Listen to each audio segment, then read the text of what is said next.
Dah macam laser dah dia punya cahaya ni. Kalau korang tolak rapatkan dengan body dia ni, lens dia ni akan dekat dengan sumber LED dekat dalam tu. Jadi cahaya dia tu lebih besar, lebih luas dan lebih terang.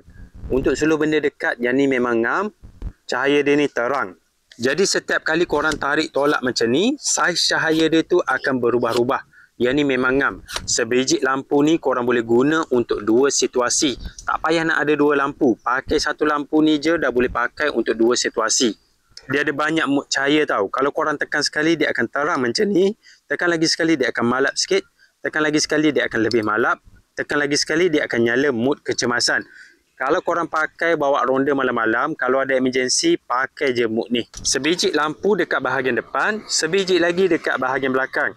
Bahagian belakang ni lampu untuk suluh dekat. Dia tak boleh ubah saiz macam lampu yang dekat depan.